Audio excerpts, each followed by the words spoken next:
საღამოშვიდობის ეთერშია რეგიონი ნიუსი თუ რა იყო ახალი საქართველოს სხვადასხვა რეგიონში ახალ ამბებს მე ანი ქავთარაძე წარმოგიდგენთ.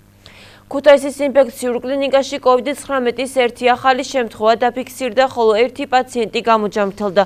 ინფიცირებული 61 წლის ქალია და ის ქუთაისში მცხოვრებია. პაციენტმა კლინიკა საკუთარი ინიციატივით მიმართა. მას ტემპერატურა და ინფექციისათვის დამახასიათებელი ნიშნები აღენიშნებოდა. ლაბორატორიული კვლევის შედეგად კი ტესტზე დადებითი პასუხი მოვიდა. პაციენტის კონტაქტების შესახებ ჯერჯერობით ინფორმაცია არ ვრცელდება. არსებული ინფორმაციით კი ის ბაზრობაზე მუშაობდა. ქუთაისის ინფექციურ კლინიკაში ამ დროისათვის 3 პაციენტი მკურნალობს. დღის საათებში ქალბატონი 61 წლის, რომელსაც 3-4 დღეა ტემპერატურა აღენიშნება და ყელის ტკივილი და გუშინ მოგმართა, მოთავსდა როგორც საკლები პაციენტი, ასე კლინიკაში აიღო გაუკეთა ტესტირება და გუშინ ღამის საათებში ორჯერ მოხდა გადაშემოწმება ამ ტესტირების და სამწუხაროდ დადებითი არის პასუხი და რა თქმა უნდა მოთავსდა სტაციონარში თავისი იზოლაციის ყველა წესის დაცვით და დაწყებულია მასთან მუშაობა და მკურნალობა. ინფიცირების წყაროთ ცნობილი და სად მუშაობენ? ეპიდემიოლოგები ამ საკითხზე მუშაობენ. ამ ქალბატონს ჰქონდა რა თქმა უნდა ოჯახის წევრებთან კონტაქტი, მუშაობდა ერთ-ერთ ადგილზე, სადაც ცოტა ხალხმრავლობა და მოძრაობა არის. ამაზე უკვე ეპიდემიოლოგები გასული არიან, მუშაობენ და ჩაატარებენ ყველა ეპიდემიოლოგიურ ღონისძიებებს. პნევმონია არის მარჯვენა მხრივი, შეიძლება საშუალო სიმძიმის პაციენტად ჩაითვალოს ყველაფრის გათვალისწინებით. დინებით მოგმართათ, ხო? თვითონ მოგმართათ დინებით. ახალციხის მუნიციპალიტეტის საკრებულომ 2 წელსა და 3 თვეში მერიის მიერ წარდგენილი 283 საკითხი განიხილა და ერთის გარდა მხარი ყველას უპირობოდ დაუჭირა. წარმომადგენლობითი ორგანოს საქმიანობის შეფასება საზოგადოებრივმა ორგანიზაციამ წარმოადგინა. საერთაშორისო გამჭვირვალობა საქართველოს შეისწავლა 2017 წლის ნოემბრიდან 2019 წლის ბოლომდე გამართული 40 სხდომის ოქმი. კვლევარებმა მათზე დაყრდნობით გაარკვიეს, რომ საკრებულოს მუშაობა ფორმალურ ხასიათს ატარებს და ჩანს სუსტი ზედამხედველობა მასთან ანგარის ვალდებულ სამსახურებზე. წარმომადგენლობითი ორგანოს მუშაობაში არ არის ჩართული მოსახლეობა. კვლევის მიხედვით საანგარიშო პერიოდის სხდომებს მხოლოდ 2 ტიპი დაესწრო. ხოლო იმ შეხვედრას, როცა საკრებულო მოსახლეობას ანგარიშს აბარებდა, მუნიციპალიტეტის 46 დასახლებული პუნქტიდან მხოლოდ 11 პირი ესწრებოდა. საქართველოს 17 თანამდებობის პირიდან 5 დეკლარაციას სრულყოფილად არ აქვს შევსებული. საკრებულოს ყველაზე ხშირად ქართული ოცნების დეპუტატი კობა გელაშვილი აცდეს 40 სხდომიდან ის 27-ს არ დაესწრო. მეორე ადგილზეა ნაციონალური მოძრაობის დეპუტატი ნატო დარბაიძე 24 გაცდენით. მესამე ადგილზე მმართველი პარტიის წევრი სამվել ოვეიანი 23 გაცდენით. კვლევის პრეზენტაცია საზოგადოებრივი ორგანიზაციების წარმომადგენლები და საკრებულოს 3 წევრი ესწრებოდა. ღონისძიებაზე არ მივიდა საკრებულოს თავმჯდომარე ან წარმომადგენლობითი ორგანოს სხვა თანამდებობის პირი. პრეზენტაციის ბოლოს საკრებულოს ეფექტური მუშაობისათვის საზოგადოებრივი ორგანიზაციის წარმომადგენელმა რეკომენდაციები წარადგინა. თამუნაუჩიძის თქმით, უნდა დაიხვეწოს საორგანიზაციო საკითხები, სხდომები არ ჩატარდეს ნაჩქარებად, ხარჯები იყოს მუშაობის შესაბამისი და რაც მთავარია, საკრებულომ უნდა განახორციელოს მერიის საქმიანობის ზედამხედველობა. პირველ სხდომას რო დავესწარი, პირველი მოწვევის დეპუტატი ვიყავი, არასდროს ყოფილვარ მანამდე და მაშინ მე მივხვდი და დავაფიქსირე ჩემი აზრი, რომ ეს იყო საბავშვო ბაღის ზეიმსგავდა, რომ რაღაცა ბაღში კიდე დაარღვევს ბავშვი დარიგებას, მაგრამ ისე ლამაზად შეთანხმებულად და დრემდე ეგრე მიდის ყველაფერი, აი ვფიქრობ, რომ ის არის, რა ქვია, ფუნქცია დაკარგულია საკრებულოს საერთოდ და დაკნინებულია საკრებულოს როლი. ვიცი, რომ ეს ოქში იწერება, როცა ჩვენ ვითხოვთ ამ სამსახურების მოსვლას და კვლევაში არის ბუნებრივია, ხო, რომ ოქში არ არის დაფიქსირებული რატომღაც ჩვენი მოთხოვნა. მე ეს ძალიან გამიკვირდა. მე პასუხობენ ასე, რომ ერთის მოთხოვნაზე არ გავითვალისწინებთ, აუდიტს არ მოვიწევ. დეპუტატი ვარ, მინდა რაღაც გავაკეთო, მაგრამ აი ხო ვიბრძვი იმით, რომ სამართლებრივად მინდა ეს საკითხები დავაკეთო. საკრებულოს მთავარი ფუნქცია და მოვალეობა არის ახალციხის აღმასრულებელი ორგანო გაიყვანოს მისი სამსახურების და მისივე იურიდიული პირების მუშაობის შეფასება, ზედამხედველობა და კონტროლი. აი ამ მთავარ ფუნქციას ასრულებს ძალიან სუსტად ახალციხის საკრებულო და შეიძლება ითქვას, რომ კონტროლის ფუნქცია არის ფორმალური ხასიათის და არა რეალური. 283 საკითხიდან რეალურად აბსოლუტურად ყველა საკითხი საკრებულოს უმრავლესობამ გაიტანა. ახალციხის საკრებულოში არის 5 მიმოქმედი ფრაქცია და ამ 5 ფრაქციიდან კანონით დადგენილი წესით მხოლოდ ერთ ფრაქციას აქვს წარდგენილი ინიციატივა, მაგრამ ფრაქციების მუშაობაზე საანგარიშო პერიოდში 320,000 ლარზე მეტია რეალურად დახარჯული. საკრებულოში არსებული გენდერული საბჭო რეალურად არ აკეთებს არაფერს. საბჭოში განცხადებაც არ შესულა რომ განეხილათ და საბჭომ თავის ანგარიში დაწერა ტრენინგებზე სად დადიოდნენ. ანუ სულ ეს ქონდა ამ საბჭოს სათქმელი, მეტი არაფერი და რეალურად ეს საბჭოც არსებობს მხოლოდ და მხოლოდ ფურცელზე. არც ფრაქციებს, არც კომისიებს და არც საკრებულოს რომელიმე წევრს საერთოდ არ 2020 წლის 6 თვეში საქართველოში მოწეული ატმის მოსავლის 61.4% რუსეთში გავიდა. ქვეყნის ჩრდილოელი მეზობელი ლიდერობს ქართული ღვინის გაყიდვაში. საქსტატის მონაცემებით 2020 წლის იანვარ-მაისში ქართული ღვინო ყველაზე დიდი რაოდენობით რუსეთში გავიდა. მთლიანი ექსპორტის 61.5%-ით. სტატისტიკის ეროვნულ სამსახურზე დაყრდნობით საქართველოს უმსხვილესი სავაჭრო პარტნიორები არიან თურქეთი, რუსეთი და ჩინეთი. საქართველოდან რუსეთში ექსპორტირებული უმსხვილესი სასაქონლე ჯგუფებია ყურძის ნატურალური ღვინოები, ფეროშენადნობები, მინერალური და მტკნარი წყლები, სპირტიანი სასმელები და დაფასოებული სამკურნალო საშუალებები. ეკონომისტების ნაწილი მიიჩნევს, რომ ქართულ-რუსული ვაჭრობის შეჩერების შემთხვევაში არა მხოლოდ ქართულ საექსპორტო პროდუქციის რეალიზებას შექმნება პრობლემა, არამედ იმპორტის ჩანაცვლების პოლიტიკა მას შეიძლება გამოუწვიოს შეფასების ზრდა და ზოგიერთი პროდუქტის დეფიციტი. სჭირდება თუ არა საქართველოს რუსული ბაზარი, ამაზე ახალციხეში მოსახლეობის აზრი ორად იყოფა. ერთი ნაწილი თვლის, რომ ქართველი მეწარმეები და ფერმერები რუსული ბაზრის გარეშე შეძლებენ პროდუქციის რეალიზებას. მოქალაქეთა მეორე ნაწილი კი თვლის, რომ საქართველოს აუცილებლად სჭირდება რუსულ ბაზარზე იმ სახით დაბრუნება, როგორიც ეს ათეული წლების წინ იყო. ჩემ დროს არ იყო ცუდი, მაგრამ ეხლა ევროპის საზღვრები გაიქცა. უკვე აღარ შეიძლება რა. მაგათად ურთიერთობა ვეღარ შევქრით ისე რომ კაი დამოუკიდებლობა გქონდეს, არ გჭირდება. ერთ სიტყვით რომ არ გვინდა. ბოლო შენ უცებ ახლოს რომ ეკონომიური მაღაზია დამოკიდებული. თორე ახლა ამერიკის ბაზარი ჯობია და ყველა უცხოეთის ბაზარი ჯობია რუსეთს. მაგრამ დღესდღეობით ჩვენ ყველაზე ახლოს ვართ რუსეთთან. მეგობრობა ყველგანაა საჭირო. ნაწილობრივ, მაგრამ ისეთ აქციებს აკეთებენ ახლა რუსი ოკუპანტები, რომ ყოველ თვეში თითქმის გადაყავთ ეს ახალგაზრდობა. ადრეც რომ იყო ხოლმე, არა, რუსული ბაზარი, ხალხი უფრო კმაყოფილი იყო და მაგრამ ეს მეგობრობა ცოტა ძალიან მოსაწესრიგებელია. ძალიან კარგი იქნება მეზობელია ჯერ ერთი კარის მეზობელი ჩვენი სამშობლოში ოდითგანვე ისტორიულადაც ასეა და უფრო კარგად და უფრო ადვილად იცხოვრებს საქართველოსთვის დიდი პროგრესი იქნება. ნეიტრალიტეტის როლი რომ ექნება ჩვენ სამშობლოს ამის საფუძველზე მე და საერთოდ უმრავლესობა საქართველოში და საქართველოს ქართველ ხალხს იმედი გვაქვს რომ ამით ვიცხოვრებ და თუ არა და სხვა ფორმით არ შეიძლება და ვერ წავა ჩვენი სამშობლო წინ. თუ გიკედავენ საზღვრებს და ყველანაირად შეზღუდულები ვართ იმიდან ხანსად გააბავენ ნავთულ ხრართებს და ხანსად, აი მაგის გამო იმითი არაფერი არ გვინდა. ისიც არ ვიცით როგორი პროდუქტი შემოდის, მოწამლულია, სასარგებლოა ჩვენთვის თუ არა. ჩვენ უნდა ვიმუშაოთ ჩვენ პროდუქტზე. ოკუპანტია და იმიტომ არ გვინდა ჩვენ.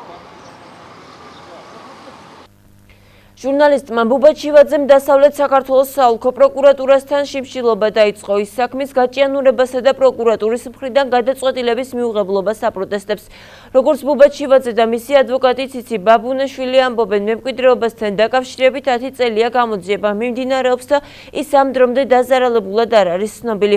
ის მომხდარში პროკურორებს ვალერი გეგუჩაძესა და თამარ მესხიას ადანაშაულებს. მისივე თქმით, ქონება მიგტაცებულია მაღალჩინოსნების მიერ. ბუბა ჩივაძე შიმშილობის შეწყვეტას არ აპირებს მანამ სანამ მას დაზარალებულად ცნობენ. ადვოკატი ასევე მოითხოვს გამოძიებლისა და პროკურორისაგან საქმის განაცილებას.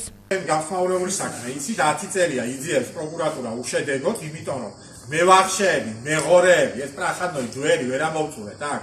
რომ გააძღენ, გასკდნენ 10 წელიწადია დაასრულა საგამოძიებო სამსახურმა გამოძიება ფინანსთა სამინისტროს საგამოძიებო დეპარტამენტმა გამოუგზავნა პროკურორ მესხიას საქმეს, რომელმაც შეფასების ნაწილში უნდა გწნოს დაზარალებულად პროკურორმა 9 საათში 1500 გვერდი 3 ტომი ქეთ წაიკითხა, ქეთ შეაფასა და ვარის მოგვაყოლა. ნუ შიმშილობას რადგან კორუფციაში ჩაფრულ უწყებასთან მდგავარ არ შევწყვეტავ სანამ 1500 გვერდიანი თუ საქმე 9 საათში წაიკითხა დღის ბოლომდე 10 ჯერ გადაიკითხავენ ჩაულებრივად დაზარალებულად თუ არ ხსნობენ აქ ვიქნები შევალ შიგნით და არ გამოვალ გარე დისკომფორტ ჩაულებრივად დღის ბოლომდე მეცოდინება ამ პროკურორის მისამართის ოლქის პროკურორის დაძინებულის მისამართის მის სახთანაც მივარ და იქ ვაპირებ რომ თავი დავიწყო ამგეის სახთა რომ კარგად გაიგო რა ვისთან აქვს საქმე ხო ნაშე ან შეხედე ხო გიძახი და არ გიშო ზახ შეგინე მოდი ადვოკატებია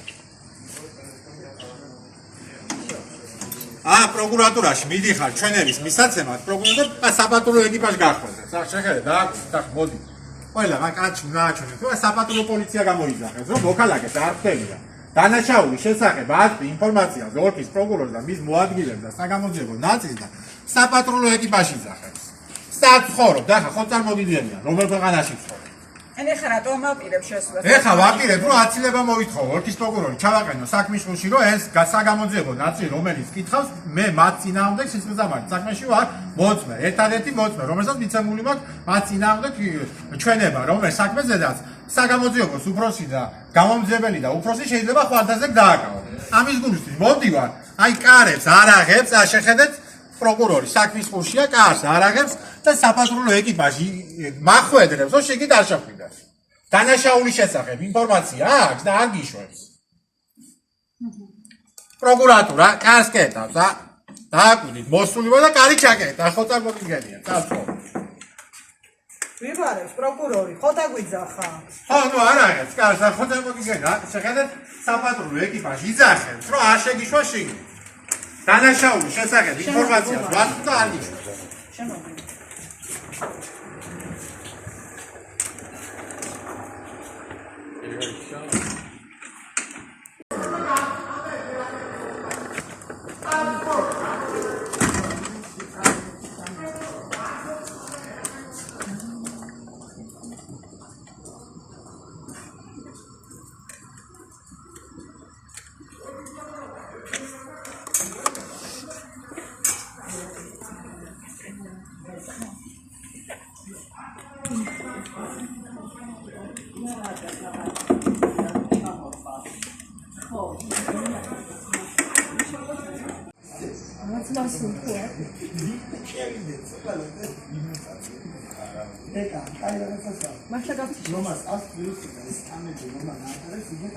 თავისუფალი საქართველოს ლიდერი კახა კუკავა პარტიის სხვა ლიდერებთან ერთად ქარელში მხარდამჭერებს შეხვდა და არჩევნების სამოქმედო გეგმა სტრატეგია გააცნო პარტიის ლიდერებმა ქარელის მოსახლეობას თავისუფალი საქართველოს მაჟორიტარობის კანდიდატი ხათუნა გელაშვილი წარუდგინეს. კახა კუკავა მოქალაქეებს მოუწოდა არჩევნები წესიერ და განათლებულ კანდიდატზე შეაჩერონ. შეკრებილებს სიტყვით მიმართა თავისუფალი საქართველოს შიდა ქართლის მაჟორიტარმა კანდიდატმაც. როგორც ხათუნა გელაშვილი აცხადებს, არჩევნებისათვის იმედიანადაა გაწყობილი, რადგან საზოგადოების მხარდაჭერას ხედავს თავისუფალი საქართველოს საარჩევნო კამპანიას აგრძელებს და მაჟორიტარ კანდიდატებს 30-ვე ოლქში უახლოეს კვირაში დაასახელებს. ბევრად უფრო მსყიდველუნარიანი. მარტო ჩვენი 2005 წლიდან მოყოლებული რაც ნოგაიდელი და შიდა ქართლში დღეს შიდა ქართლის მაჟორიტარ კანდიდატად ქალბატონი ხათუნა გელაშვილი ეს არის ახალგაზრდა პოეტი, განათლებული წესიერი ადამიანი, მაგრამ უფულო. და ამას ჩვენ უპირისპირებთ იმ კანდიდატებს, რომლებიც წარადგინეს სხვა პარტიებმა, ბიზნესმენები, მეწარმეები. ჩვენ გვინდა დავანგრიოთ ეს სტერეოტიპი, რომ პარლამენტის მაჟორიტარი უნდა იყოს ფულიანი, ღიპიანი, საქმის მკეთებელი და ჩალიჩა ტიპი. მოუწოდებ ხა მოსახლეობას, რომ მოდიოთ სადოთ, ავირჩიოთ ფულიანი კი არა, პატიოსანი და განათლებული ადამიანი და ხაშურის დარწმუნდება, ქარელის დარწმუნდება და ყველა ის რეგიონი, რომელიც ასეთ კანდიდატზე გააკეთებს სწორებას, რომ პარლამენტში როდესაც არის პატიოსანი ადამიანი, მინიმუმ იმის გარანტია გაქვს, რომ იმპულს მაინც არ შეგიჭამს, რომელიც სახელმწიფო ბიუჯეტიდანაა გამოყოფილი. პირველ რიგში პირდები მოსახლეობას, რომ არასოდეს გავცემთ ცრუ დაპირებას, რისი გაკეთებაც არ შეგვიძლია, არასოდეს არ დავპირდებით ამას მოსახლეობას. არის ძალიან ბევრი პრობლემები რაიონში და ვეცნობი ამ პრობლემებს. ეს არჩევნები უნდა გახდეს წერტილი ჩვენი დაღმასვლისა, აღმასვლისკენ. ძალიან ბევრი ახალგაზრდა შემომიერთა და ვეცდები რომ ბოლომდე ვიბრძოლოთ და სამართლიანად მოვიგოთ ეს არჩევნები. უწყებათა შორის საკოორდინაციო საბჭოს გადაწყვეტილებით ნებადართულია ღია სივრცეში ნებისმიერი სოციალური, მათ შორის სადღესასწაულო რიტუალური ღონისძიებების ჩატარება, რომლებზე დამსწრეთა რეკორდული მაქსიმალური რაოდენობა 100 ადამიანით განისაზღვრა. შემსუბუქებულ შეზღუდვებს გორში შეფასებები მოჰყვა, ვნახოთ სიუჟეტი. ქორწილებისა და სხვა სარიტუალო ღონისძიებების ჩატარება ღია სივრცეში დასაშვები გახდა. კორონავირუსის პანდემიის გამო ხალხმრავალი ღონისძიებები აკრძალული იყო. უწყებათა შორის საკოორდინაციო საბჭოს გადაწყვეტილებით კი ღონისძიებებზე შეზღუდვები ნაწილობრივ მოიხსნა. სარიტუალო შეკრებები უნდა ჩატარდეს ღია სივრცეში, ხოლო დამსწრეთა მაქსიმალური რაოდენობა 100 ადამიანით არის განსაზღვრული. ღია სივრცეში სხვადასხვა სოციალური ღონისძიების გამართვა, მათ შორის სადღესასწაულო, საკონცერტო, ქორწილები, იმიტომ რომ ძალიან ბევრი შეკითხვა იყო და ყველა მეკორწინეს ახალგაზრდას გულოცავ ამ რეგულაციის შესუსტებას.